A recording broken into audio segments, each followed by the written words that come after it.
On Friday, January 27th, 2017, President Trump issued an executive order suspending the Syrian refugee program and temporarily banning entries for people coming in from Iraq, Iran, Libya, Somalia, Sudan, Yemen, and Syria.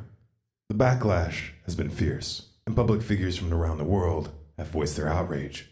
On one hand, this is understandable, given the humanitarian implications.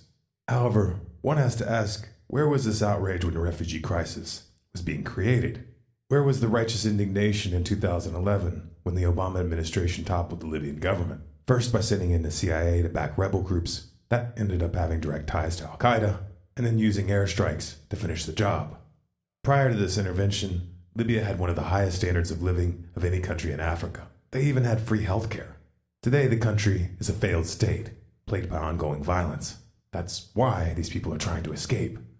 And where was the righteous indignation in 2012, when the U.S. began providing weapons, money, and training to rebel groups in Syria in an attempt to overthrow Assad? Even at the time, it was known that most of these weapons were ending up in the hands of jihadists. And it was no secret that these groups were committing horrific atrocities. Again, why do you think these people are trying to escape? And then there was Yemen, where the Obama administration quietly supported Saudi Arabia's bombing campaign for over a year, before finally getting their hands dirty and launching direct airstrikes in 2016. This warmongering continued till the very end. Here's a map of where the 26,171,000 bombs Obama dropped in just the last year of office fell. You know, it seems to me that the inhabitants of these countries would have preferred that you stand up against the wars that destroyed their homeland before and while it was happening, rather than take issue of where they are allowed to go in the aftermath. Just saying. None of this is a defense of Trump's order. It doesn't make any sense that Iran be included on the list, while Saudi Arabia, United Arab Emirates, and Egypt get a free pass, especially considering that Saudi Arabia is the most prolific purveyor of Wahhabi extremism in the world. Unless, of course, you look at this through a geopolitical lens, which brings us back to the real crux of the issue: war. After 8 years of covering for Obama's foreign policy, the left already has a credibility problem.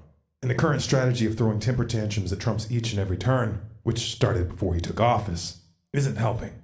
Inside your echo chamber, you might feel like revolutionaries, but from the outside, your selective outrage reeks of hypocrisy and lowbrow partisanship. You're also burning through your ammunition before the battles that are really going to count, like another war or an expansion of police-state powers. Make no mistake, Trump is just getting warmed up. Break the echo chamber. Share this with someone who needs to hear it, or with someone you think might already get it. This video is Creative Commons.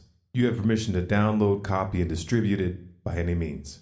If you would like to support our work, you can donate at stormcloudsgathering.com/donate. You can find the transcript, sources, and original video at stormcloudsgathering.com at the link below. For more, subscribe to Storm Clouds Gathering on YouTube and follow us on Facebook, Twitter, and Google+.